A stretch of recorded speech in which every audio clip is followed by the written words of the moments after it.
الرحمن الرحيم الحمد لله نحمده ونصلي على رسوله الكريم أما بعد فقد قال الله تعالى في القرآن العظيم والفرقان المجيد بعد أعوذ بالله من الشيطان الرجيم بفضل بسم الله الرحمن الرحيم وقال الله تعالى يا أيها الناس قد جاءتكم موعظة من ربكم وشفاء لما في الصدور وهدى ورحمة للمتقين وقال نبينا صلى الله عليه وسلم وقال الشيطان لا ميت لكم ولا عاش وقال نبينا صلى الله عليه وسلم إن القرآن غناء لا غناء بعده أو كما قال عليه الصلاة والسلام. கணியத்திற்கும் பெருமதிப்பிற்கும் உரித்தான அல்லாஹ்வின் நல்லடியார்களே, அல்லாஹ்வினுடைய சாந்தியும் சமாதானமும் எம்பெருமான ரசூலை கரீம் ஸல்லல்லாஹு அலைஹி வஸல்லம் அவர்களின் மீதும் இன்னும் அவருடைய அடிச்சுவடுகளை அப்படியே பின்பற்றிய உத்தம சத்திய சஹாபாக்கள், தாபிஈன்கள், தபா தாபிஈன்கள், நாதாக்கள், சுஹதாக்கள், நல்லோர்கள், குறிப்பாக இங்கே வருகை தந்துள்ள நாம் அனைவரின் மீதும் இறைவனுடைய சாந்தியும் சமாதானமும் என்றென்றும் நின்று நிலவட்டுமாக. அஸ்ஸலாமு அலைக்கும் வரஹ்மத்துல்லாஹி தஆலா வபரகாத்துஹு. அல்ஹம்துலில்லாஹ். கணித்திற்குரிய அல்லாஹ்வின் நல்லடியார்களே, அல்லாஹு ரப்புல் ஆலமீன் ஆகச் சிறந்த ஒரு வேதத்தை நமக்கெல்லாம் நண்பனாக, ஒரு தோழனாக இவ்வுலகிலே நமக்கெல்லாம் அனுப்பியுள்ளார். இதற்கு முன்னால் வாழ்ந்தவர்கள் பல்வேறு வேதங்களை அவர்கள் எடுத்துரைத்தாலும் எடுத்து போதித்தாலும் அதையெல்லாம் ஒரு புறம் இருக்க எம்பெருமான ரசூலே கரீம் ஸல்லல்லாஹு அலைஹி வஸல்லம் அவர்களுக்கென்று ஒரு பிரத்யேகமான ஒரு வேதத்தை, அல் குர்ஆனை அல்லாஹ் ரப்புல் ஆலமீன் இறக்கியுள்ளான். இந்த குர்ஆனினுடைய பண்பு, இந்த குர்ஆனினுடைய தன்மை, இதையெல்லாம் மனிதன் புரிந்து கொண்டானேயானால் உலகில் வாழக்கூடிய எந்த ஒரு நண்பனையும் தோழனாக ஆக்கிக் கொள்ள மாட்டான் குர்ஆனை தவிர. ஏனென்று சொன்னால் இந்த குர்ஆன் என்பது உண்மையான ஒரு நண்பனாக, எது சரி எது தவறு என்று பிரித்து காட்டக்கூடிய ஒரு சரியான ஒரு தோழனாக இந்த குர்ஆன் நமக்கெல்லாம் அருளப்பட்டுள்ளது.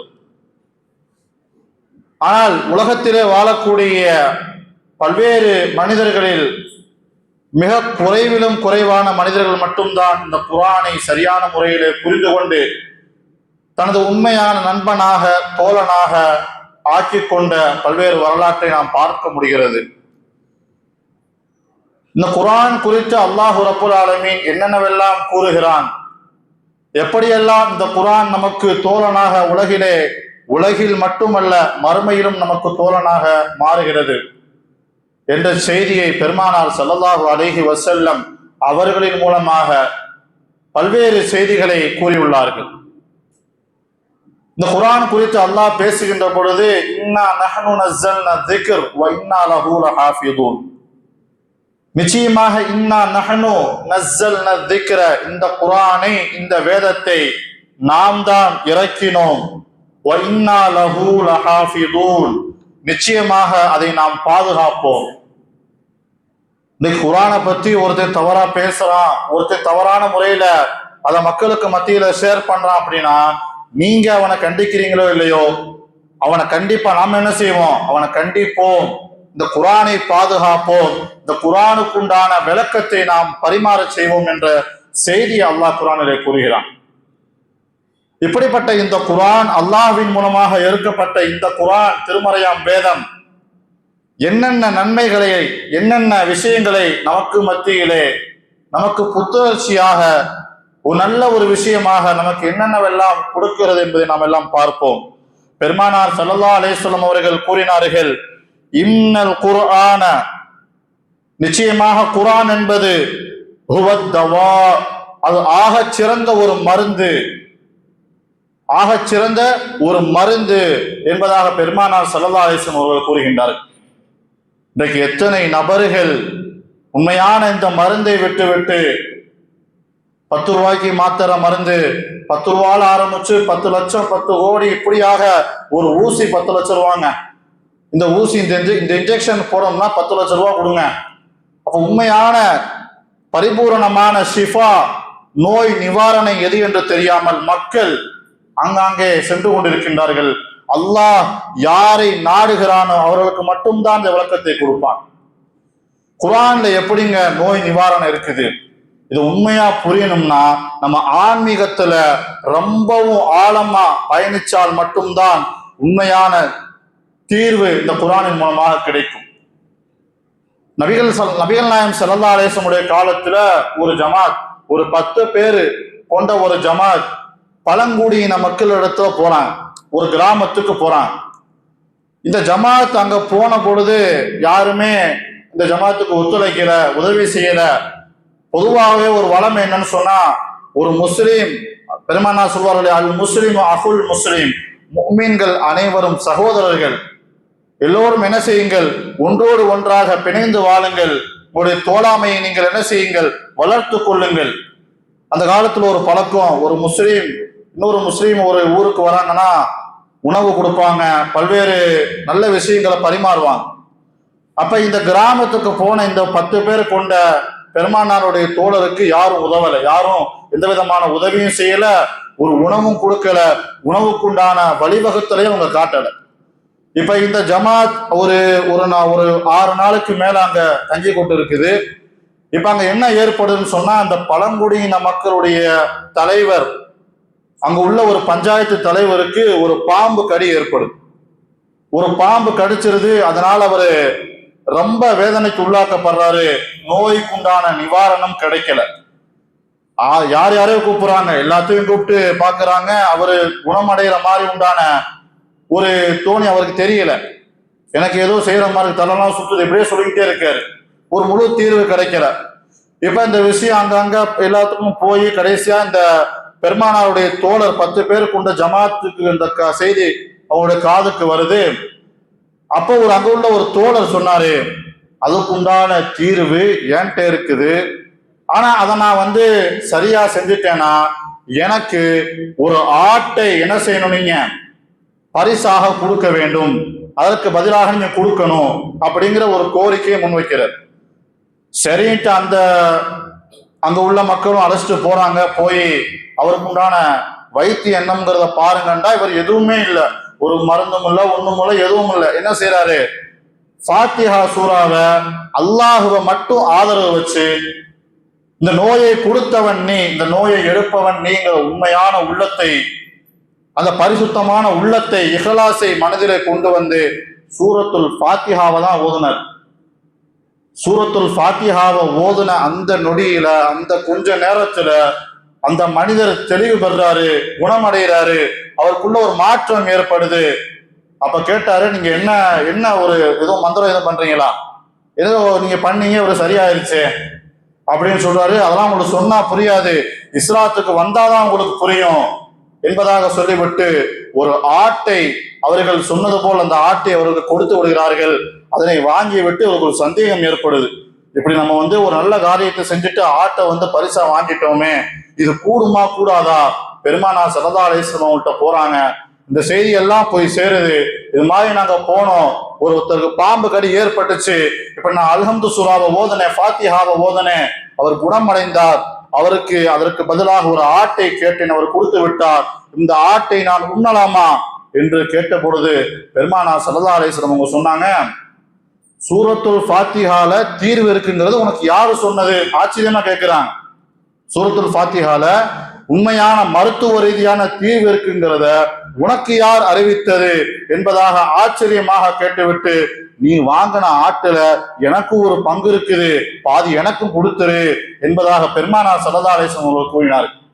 இதே போல இன்னொரு வரலாறு, ஒருத்தருக்கு தன்னுடைய தோழருக்கு தேள் கடி ஏற்படுது, தேள் கடிச்சிருச்சு. அதுக்கும் இதேதான், சூறாவை ஓதுறாங்க, அவருக்கு ஓதி தண்ணீரை கொடுத்து அவர் குடிக்கிறார், அதன் மூலமாக அவருக்கு தீர்வு கிடைக்குது. நாம் புரிந்து கொள்ள வேண்டிய விஷயம் என்னவென்று சொன்னால், அப்போது உள்ள மனிதர்கள், பெருமானாருடைய தோழர்கள், நபிகள் நாயகம் ஸல்லல்லாஹு அலைஹி வஸல்லம் அவர்களும் உண்மையான தீர்வை, மருத்துவ ரீதியான எல்லா விதமான பலன்களையும் எதன் மூலம் கண்டு கொண்டார்கள்? இந்த குர்ஆனின் மூலமாக, இந்த குர்ஆனினுடைய வசனங்களின் மூலமாக பெருமானார் ஸல்லல்லாஹு அலைஹி வஸல்லம் அவர்களும் அவருடைய தோழர்களும் பரிசுத்தமான அந்த தீர்வை கண்டு கொண்டார்கள் என்பதை நாம் எல்லாம் புரிந்து கொள்ள வேண்டும். அல்லாஹ்வே குர்ஆன்ல தான் சொல்றான், யா அய்யுஹன் நாஸ், ஓ மனிதர்களே, கத் ஜாஅத்துக்கும் மௌஇதத்தும் மிர் ரப்பிக்கும், திட்டவட்டமாக மௌஇதத்தும் மிர் ரப்பிக்கும், உங்களுடைய இரட்சகரிடமிருந்து உங்களுக்கு ஒரு உபதேசம் வந்துள்ளது. வஷிஃபாஉல் லிமா ஃபிஸ் சுதூர், உங்களுடைய உள்ளங்களிலே உள்ள நோய்களுக்கு நிவாரணை வந்துள்ளது. ஹுதலில் முஃமினீன், உண்மையான முஃமின்களுக்கு நேர்வழியும் வந்துள்ளது. எனவே நீங்கள் அதை பற்றி பிடித்துக் கொள்ளுங்கள் என்பதாக அல்லாஹ் ரப்புல் ஆலமீன் குர்ஆனிலே கூறுகிறான்.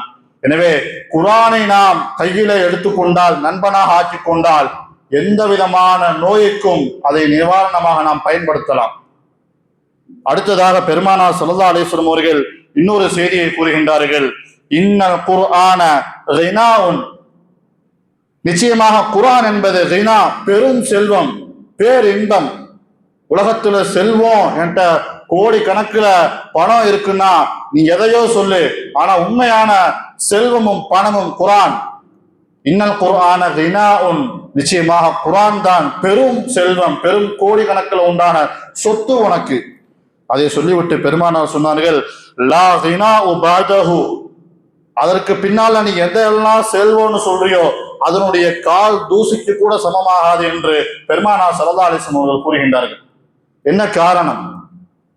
இது குறித்து ஒரு சர்ச்சை ஏற்படுது. பெருமானார் ஸல்லல்லாஹு அலைஹி வஸல்லம் அவங்க அந்த ஹதீஸை சொன்னதோட அபூபக்கர் சித்திக் ரலியல்லாஹு அன்ஹு அவங்க ஒரு இக்கட்டான சூழ்நிலைக்கு தள்ளப்படுறாங்க. அவங்களுக்கு பணம் தேவைப்படுது, இருந்தாலும் அவங்க அல்லாஹ் ஆதரவு வச்சு அவங்களுடைய வேலையை செஞ்சு கொண்டே போறாங்க. இப்ப இந்த செய்தி உஸ்மான் ரலியல்லாஹு அன்ஹு அவங்களுக்கு தெரிஞ்சு ஒரு சில உதவிகளை செய்யறாங்க, பணத்தை கொடுத்து விடுறாங்க. இந்த பணம் யார்கிட்ட வருது? அபூபக்கர் சித்திக் ரலியல்லாஹு அன்ஹுட்ட வருது. இப்ப இதை வாங்கிட்டு, இதை வாங்கல, அதை பாக்குறாங்க, இது எதுக்கு, அவர் எதுக்கு எனக்கு கொடுக்குறாரு, அவர் எதுக்கு எனக்கு கொடுத்தாரு, அவர் பணக்காரன்னு காட்டுறாரா என்கிட்ட, அவர் பணத்திலே உயர்ந்தவர் என்று இடத்திலே அவர் காட்டுகிறாரா என்று கேட்டுவிட்டு ரெண்டு பேத்துக்கு மத்தியில ஒரு சின்ன ஒரு சர்ச்சரவு ஏற்பட்டு யார்கிட்ட? அலி ரலியல்லாஹு அன்ஹு அவங்கள்ட்ட போறாங்க. அப்ப அலி ரலியல்லாஹு சொல்றாங்க, யாரு? அபூபக்கர் சித்திக் சொல்றாங்க, அலியே நீங்க கேளுங்க, உண்மையிலே நான் பணக்காரரா இல்ல அவர் பணக்காரரா கேட்டு சொல்லுங்க.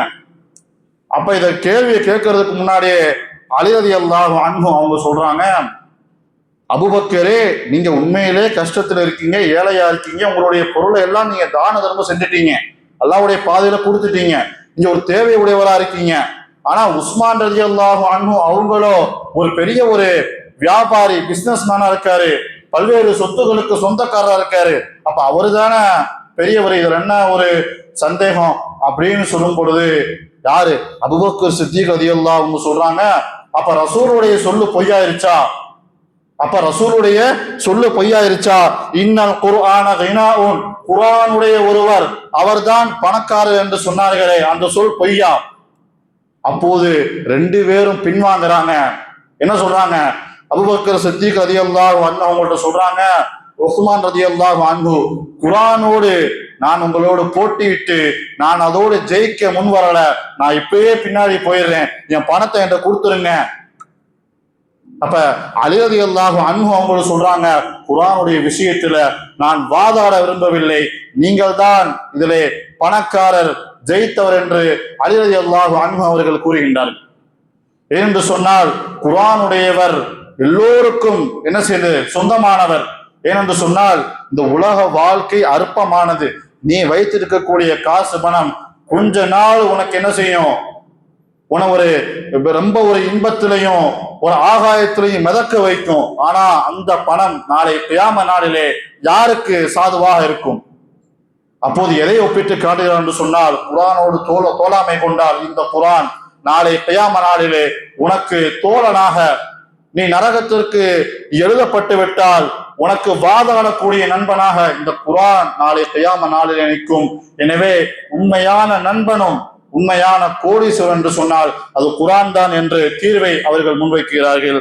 எனவே குர்ஆன் உடையவர்கள் பெரும் கோடீஸ்வரர்கள் என்று அவர்கள் மனதிலே நாம் என்ன செய்ய வேண்டும், எண்ணிக்கொள்ள வேண்டும். இன்றைக்கு உலகத்துல குர்ஆனை நம்ம படிச்சுட்டோம் சொன்னா நமக்கு பெரிய ஒரு இது கிடைக்காது, பெருசா ஒன்றும் நம்ம பார்த்துட முடியாது. இந்த ஒரு காரணத்தினாலே குர்ஆனை கத்துக்காம பெரிய பெரிய படிப்புகள்லாம் படிக்கக்கூடிய பல்வேறு நபர்கள் நாம் பார்க்கிறோம். படிக்கிறது தப்பல்ல, எது வேணாலும் படிக்கலாம், அறிவு சார்ந்து அறிவியல் சார்ந்து எதை வேணாலும் நாம் என்ன செய்யலாம், படிக்கலாம். ஆனால் எல்லாத்துக்கும் முன்பதாக எதற்கு நாம் முன்னுரிமை கொடுக்க வேண்டும், குர்ஆனுக்கும் அல்லாஹ் அவனுடைய தூதருக்கும் நாம் என்ன செய்ய வேண்டும், முழுமையாக கட்டுப்பட வேண்டும். அப்ப அல்லாஹ் சொல்றான், பெருமானா ஸல்லல்லாஹு அலைஹி வஸல்லம் ஒரு செய்தியை கூட சொல்லுவாங்க, யாருங்க உங்களுக்கு சிறந்தவர் யாருங்க, பெரிய PhD படிச்சவரா இல்ல பெரிய பெரிய பட்டதாரியா? பெருமானா சொல்றாங்க, மன் தஅல்லமல் குர்ஆன வஅல்லம, யார் குர்ஆனை கற்று பிறருக்கு கற்றுக் கொடுத்தாரோ அவர்தான் உலகிலும் சிறந்தவர், மறுமையிலும் சிறந்தவர். அப்போது இன்னைக்கு எத்தனை பேர் இந்த குர்ஆனோடு நம்முடைய பயணத்தை நாம் மேற்கொள்கிறோம் என்ற செய்தியை நாம் பார்க்க வேண்டும். பெருமானார் ஸல்லல்லாஹு அலைஹி வஸல்லம் அவர்கள் இன்னொரு செய்தியை சொன்னார்கள். இருந்தாலும் இது ضعيفான ஹதீஸாக உள்ளது என்பதனால் ஒரு செய்தியை மட்டும் நான் சொல்லிவிடுகிறேன். லிகுல்லி ஹர்ஃபின் ஜௌஜத்தும் மின் ஹுருஃபின் மின் ஹூரின் ஐன், நீங்கள் குர்ஆனிலே ஓதக்கூடிய ஒவ்வொரு எழுத்துக்கும் ஹூர் ஐன்கள் உங்களுக்கு என்ன செய்வார்கள், நாளை கியாம நாளிலே மனைவியாக உங்களுக்கு கொடுக்கப்படுவார்கள். இப்போது எத்தனை மனைவிகள் நமக்கு கொடுக்கப்படுவார்கள், எப்படிப்பட்ட இன்பங்கள் எல்லாம் நமக்கு கிடைக்கும் என்பதை நாம் எல்லாம் புரிந்து கொள்ள வேண்டும். இன்னொரு பெருமானார் ஸல்லல்லாஹு அலைஹி வஸல்லம் உடைய நபிமொழி உண்டு, யார் குர்ஆனை ஓதுகிறாரோ, மன் கரஅ ஹர்ஃபம் மின் கிதாபில்லாஹ், அல்லாஹ்வுடைய வேதத்திலிருந்து ஒரே ஒரு ஹர்ஃபை யார் படிக்குகிறாரோ, பெருமானார் ஸல்லல்லாஹு அலைஹி வஸல்லம் அவங்க சொல்றாங்க, ஃபலஹு பிஹஸனத்தின், அவருக்கு ஒரு நன்மை கிடைக்கும். அந்த ஒரு நன்மை எதற்கு சமம் அப்படி என்று சொன்னால், வல் ஹஸனத்து பிஅஷ்ரி அம்சாலிஹா, நான் உனக்கு கொடுக்கிற ஒரு நன்மை அது 10 நன்மைக்கு சமமாக இருக்கும் என்ற செய்தியை பெருமானார் ஸல்லல்லாஹு அலைஹி வஸல்லம் அவர்கள் கூறுகின்றார்கள்.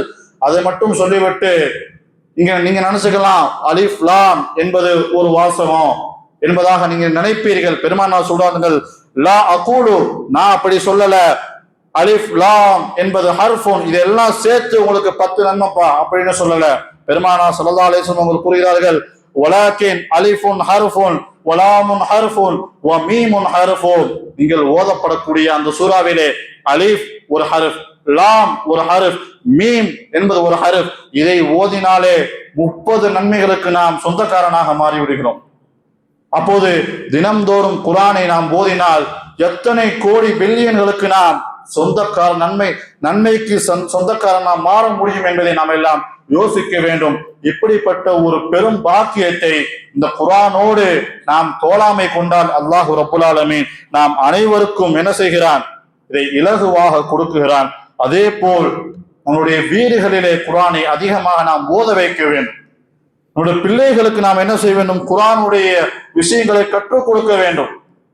இன்றைக்கு காலங்கள் எல்லாம் மாறி போய் குர்ஆனுடைய தொடர்பே இல்லை, குர்ஆனுடைய எந்த விதமான போதனைகளும் இல்லை எந்த வீட்லையும். ஒரு காலம் ஒரு நேரம் இருந்துச்சு, எங்க வீட்டுல நான் பார்த்தது, தினைக்கும் காலையில எங்க அத்தா சுபூத்து வந்து சூரத்துல் யாசீனை போட்டுருவாங்க. சூரத்துல் யாசீனை போட்டு விட்டு காலையில இருந்து நாங்க ஸ்கூலுக்கு எல்லாம் கிளம்புற வரைக்கும் அதான் ஓடும், யாசீன் வல் குர்ஆனில் ஹக்கீம் ஓடிக்கிட்டே இருக்கும்.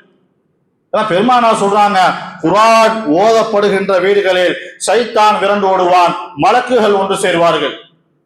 இஜ்தமாஅத்தில் மலாயிகா, எந்த வீட்டிலே குர்ஆன் ஓதப்படுமோ, குர்ஆனுடைய சப்தம் கேட்குமோ, இஜ்தமாஅத்தில் மலாயிகா, மலக்குகள் ஒன்று சேர்வார்கள். தரக்கபத் அன்ஹு ஷயாத்தீன், அந்த வீடுகளிலிருந்து ஷைத்தான் விரண்டு ஓடுவான். அப்படியே ஆப்போசிட், யார் வீடுகள்ல குர்ஆன் ஓதப்படவில்லையோ, குர்ஆனுடைய வாசகங்கள் கேட்கப்படவில்லையோ, அந்த சப்தம் வெளிவரவில்லையோ, இஜ்தமாஅத்தி ஷயாத்தீன், ஷைத்தான்கள் எல்லாம் ஒன்று கூடுவார்கள். ஒதரக்கபத்தில் மலாயிகா, மலக்குமார்கள் அந்த வீட்டிலிருந்து விரண்டு ஓடுவார்கள். இன்றைக்கு நம்ம வீடுகள்ல என்னவெல்லாம் ஓடுகிறது என்பதை நாம் எல்லாம் சிந்திக்க வேண்டும். காலங்கள்லாம் மாறிடுச்சு. காலையில ஆனாலே நேத்து முடிஞ்ச நாடகத்துல பாதியை பார்க்கலன்னு காலைல போட்டு பார்க்கிறது. அப்படியும் இல்லையா, உதயநிதி விசஸ் விஜய், இவர் என்ன பேசினாரு, இவர் என்ன ஆக்ஷன் ரியாக்ஷன், இவர் என்ன பேசினாரு, இவர் என்ன பதில் கொடுத்தாரு, இப்படியும் இல்லையா, கச்சேரிகள், பாடல்கள், படத்தினுடைய பேச்சுகள், எப்படியாக நம்முடைய வீடுகள் அத்தனையும் மாறிவிட்டது. குர்ஆனுடைய எந்த விதமான ஒரு ஒற்றுமையும், ஒரு நண்பனாக நாம் பயணித்த எந்த ஒரு விஷயத்தையும் வீடுகளில் நாம் பார்க்க முடியாது. பெருமானார் ஸல்லல்லாஹு அலைஹி வஸல்லம் அவங்க சொல்றாங்க, ஃபஇன்ன ஷைத்தான யன்ஃபில் சூரத்துல் பக்ரா, சூரத்துல் பக்ராவை நீங்க என்ன செய்யுங்க, வீடுகள்ல ஓதுனீங்கன்னா ஷைத்தான் விரண்டு ஓடுவான், ஏறெடுத்து பார்க்க மாட்டான். உன்னுடைய வீடுகளிலே சூரத்துல் பக்ராவை நாம் ஓதுகிறோமா? ஒரு நேரத்திலே காலையிலே யாசீனும், மாலையிலே வாக்கியாவும் ஓதுவார்கள். ஆனால் இப்போதெல்லாம் அதெல்லாம் அழிந்து விட்டது, மறைந்து விட்டது. சூரத்துல் பக்ரா ஓதினால் ஷைத்தான் விரண்டு ஓடுவான் என்று பெருமானார் ஸல்லல்லாஹு அலைஹி வஸல்லம் அவர்கள் கூறுகின்றார்கள். எனவே நம்முடைய வீடுகளை குர்ஆனுடைய சத்தம் கேட்கக்கூடிய வீடுகளாக, குர்ஆனுடைய ஓசைகளை ஓதப்படக்கூடிய பிள்ளைகளாக நம்முடைய வீடும் நம்முடைய பிள்ளைகளும் நாம் மாற்றி அமைக்க வேண்டும். பெருமானார் ஸல்லல்லாஹு அலைஹி வஸல்லம் அவங்க இன்னொரு செய்தியை சொல்றாங்க, இன்ன ஹாதல் குர்ஆன மஅதுபத்துல்லாஹி ஃபக்பலு மஅதபத்துஹு மன் இஸ்ததாஅ. அல்லாஹ் ரப்புல் ஆலமீன் இந்த குர்ஆனை இந்த உம்மத்துக்கு ஒரு பெரிய ஒரு விருந்தாக உங்களுக்கு கொடுத்திருக்கான். ஒரு பெரிய ஒரு விருந்து. இந்த விருந்தை நீங்கள் என்ன செய்யுங்கள், சரியான முறையிலே ஏற்றுக்கொள்ளுங்கள். உங்களுக்கு சக்தி பெற இந்த விருந்திலே நீங்கள் என்ன செய்யுங்கள், கலந்து கொள்ளுங்கள் என்ற செய்தியை பெருமானார் சொல்றான். விருந்துனா என்னங்க, ஒரு விருந்துக்கு போனா நம்ம எப்படி இருப்போம்? ஒரு கல்யாண விருந்து போனோம்னா முதல் பந்தி முடிஞ்ச பிறகு ரெண்டாவது பந்தியில உட்காரலாமான்னு பார்ப்போம். முதல்ல பிரியாணி வைக்கிறாங்க, சாப்பிட்டோம், கறி நமக்கு தேவைப்படுது, கொஞ்சம் ரைஸ் எடுத்துட்டு வாங்க வேண்டுவோம். ரைஸ் மட்டும் வச்சா, கறி வாங்கினேன் பாய், ஏன் கறி வச்சா குறைஞ்சா போயிட போறீங்க. அப்ப இப்படி கேட்டு பெறக்கூடிய அந்த விருந்திலே ஒவ்வொரு விஷயத்தையும் நமக்கு தேவையானதை கேட்டு பெறுகிறோமே. இதே போல் ஒவ்வொரு நாளும் குர்ஆனிலே மாயிதா சூரா எந்த அளவுக்கு ராகமா இருக்கு, அர்-ரஹ்மான் சூரா எந்த அளவுக்கு இனிமையாக இருக்கு, அம்ம சூரா எந்த அளவுக்கு லேசாக இருக்கு, குல்வல்லாஹ் சூரா கண்ணை மூடிட்டே ஓதிடலாமே. அப்ப என்னைக்காவது இப்படி நம்ம யோசிச்சிருக்கோமா? அல்லாஹ் கூறுகிறார், உங்களுக்கு கொடுக்கப்பட்ட விருந்து அல்லாஹுவால் கொடுக்கப்பட்ட விருந்து, சரியான முறையிலே சரியான வழியிலே நீங்கள் அதை பயன்படுத்திக் கொள்ளுங்கள் என்று பெருமானார் ஸல்லல்லாஹு அலைஹி வஸல்லம் அவர்கள் கூறுகின்றார்கள். எனவே இந்த விருந்தை நாம் என்ன செய்ய வேண்டும், சரிவர நம்முடைய வாழ்நாளில் நாம் என்ன செய்ய வேண்டும், சரியாக எடுத்துக்கொள்ள வேண்டும். பெருமானார் ஸல்லல்லாஹு அலைஹி வஸல்லம் அவர்கள் இன்னொரு சிறப்பை கூறுகின்றார்கள். இந்த உலகமெல்லாம் கண்டுவிடாத ஒரு சிறப்பு. பொதுவாக ஒரு மனிதர் ஒரு படிப்பை, ஒரு பட்ட படிப்பை படிக்கிறாருன்னு சொன்னா அவர் கண்ணியப்படுத்துறதுக்கு என்ன செய்வாங்க, படிச்சு முடிச்சதோட அந்த காலகட்டங்கள் எல்லாம் முடிஞ்சதோட அவரை மட்டும் ஸ்டேஜில் கூப்பிட்டு கண்ணியப்படுத்தி அமுச்சு விட்டுருவாங்க. இவருக்கு தனக்குண்டான ஒரு இன்பத்துல வெளியே வந்ததோட, அத்தா இந்த படிப்புக்கெல்லாம் நீங்க தான் உண்மையான காரணம், இந்த கோட்டை நீங்க போடுங்க, இந்த தொப்பியை நீங்க போடுங்க, இதை பிடிச்சி நில்லுங்க, நீங்க நானும் ஒன்னா போட்டோ எடுப்போம், எப்படின்னு நம்ம பண்ணுவோம். ஆனா அல்லாஹ் எந்த ஒரு தந்தை தனது பிள்ளைக்கு குர்ஆனை கற்றுக் கொடுக்கிறாரோ, எந்த ஒரு தாய் தனது பிள்ளைக்கு குர்ஆனை கற்றுக் கொடுக்கிறாரோ, இவர்களுக்கு நாளை மறுமையிலே ஆக சிறந்த ஒரு கிரீடத்தை யாருக்கு கொடுக்கப்படும்? ஓதியவர்களுக்கு அல்ல, படிக்க வைத்தவர்கள், ஓத வைத்த தன்னுடைய பெற்றோர்களுக்கு கொடுக்கப்படும். பெருமானார் ஸல்லல்லாஹு அலைஹி வஸல்லம் சொன்ன செய்தி, நாளை கியாம நாளிலே ஒரு சிலர்கள் எல்லோரும் ஒன்று கூடுவோம். அந்த நிலையிலே ஒரு சில கூட்டத்தாரை அல்லாஹ் அழைத்து கிரீடம் அணிவிப்பான். அந்த கிரீடம் எப்படிப்பட்டது என்று சொன்னால், சூரியனை பார்த்தா அவன் கண்ணு எப்படி தானா மூடுதோ, அதனுடைய ஒளியை கண்டா எப்படி தானா கண்ணு மூடுதோ, அதே மாதிரி அதை விட பிரகாசமா பிரம்மாண்டமா எந்த தந்தை தாய் தன் பிள்ளைகளுக்கு குர்ஆனை கற்றுக் கொடுத்தார்களோ அவர்களுக்கு ஆக சிறந்த ஒரு கிரீடத்தை நம்ம என்ன செய்வோம், எல்லோருக்கும் முன்னால் கூட்டி கொடுப்போம் என்பதாக அல்லாஹ் ரப்புல் ஆலமீன் கூறுகிறான். எனவே நமது பிள்ளைகளை என்ன செய்ய வேண்டும், முடிந்த அளவு குர்ஆனை படிக்கக்கூடிய பிள்ளைகளாக நாம் என்ன செய்ய வேண்டும், மாற்ற வேண்டும். அதற்கு நாம் என்ன செய்ய வேண்டும், ஆசைப்பட வேண்டும். அதே போல் பெருமானார் ஸல்லல்லாஹு அலைஹி வஸல்லம் அவர்கள் இறுதியாக ஒரு செய்தியை மிகவும் கடினமாக தான் கோபமிட்டு சொன்ன ஒரு செய்தி, பெருமானார் ஸல்லல்லாஹு அலைஹி வஸல்லம் அவர்கள் கூறுகின்றார்கள், லைஸ ஃபீ ஜௌஃபிஹி ஷைஉம் மினல் குர்ஆன் கல் பைத்தில் ஹரீப். எவருடைய உள்ளத்துல குர்ஆனுடைய ஒரு பகுதி கூட இல்லையோ, ஒரு பகுதி கூட அவருடைய உள்ளத்துல இல்லையோ அவர் எப்படிப்பட்டவர் என்று தெரியுமா? கல் பைத்தில் ஹரீப், ஒண்ணுமில்லாத ஒரு இடிஞ்சு போன வீட்டுக்கு சமம். நம்ம எத்தனை கிராமங்கள்ல பார்த்திருக்கோம். ஒரு சில வீடுகள்லாம் அது நம்ம பாட்டன் கூட்டம் காலத்துல இருந்து கட்டப்பட்டு அப்படியே இருக்கும். இது யாரு வீடுங்க? அது ஒரு விளங்காத வீடு. அங்க யாரும் இடம் வாங்குறதும் இல்ல, அங்க யாரும் போறதும் இல்ல, அப்படியே கிடக்குங்க அப்படின்னு சொல்லுவோம்ல. அதே மாதிரி எல்லாம் சொல்றாங்க, பைத்தில் ஹரீப், ஒண்ணுமே இல்லாத வீட்டுக்கு சமோனி. இது பெருமானார் ஸல்லல்லாஹு அலைஹி வஸல்லம் கோபமாக சொன்ன ஒரு ஹதீஸ் இது. எனவே நாம் எல்லாம் புரிந்து கொள்ள வேண்டும், மரணத்திற்கு முன்பாக நம்மளுடைய உள்ளத்திலே குர்ஆனுடைய ஏதேனும் ஒரு பகுதியை நாம் மனனம் செய்ய வேண்டும். குர்ஆனை சரியான முறையிலே உரத்திலில் குர்ஆன தர்த்தீலாக தஜ்வீதோடு அழகான முறையிலே ஓதுங்கள் என்று அல்லாஹ் கூறுகிறான். அப்படிப்பட்ட முறையிலே நாம் ஓதி அல்லாஹ்விடத்திலே அதற்குண்டான கண்ணியத்தை பெறக்கூடிய பாக்கியத்தை அல்லாஹ் ரப்புல் ஆலமீன் நாம் அனைவருக்கும் தந்தருள் புரிவானாக. அதே போல் குர்ஆனோடு தோழமை கொண்டு நாளை மறுமையிலே அதோடு நாம் பயணிக்கக்கூடிய பாக்கியத்தை அல்லாஹ் ரப்புல் ஆலமீன் நாம் அனைவருக்கும் தந்தருள் புரிவானாக. வாஹிரு தஅவானா அல்ஹம்துலில்லாஹி ரப்பில் ஆலமீன். அஸ்ஸலாமு அலைக்கும் வரஹ்மத்துல்லாஹி தஆலா வபரகாத்துஹு.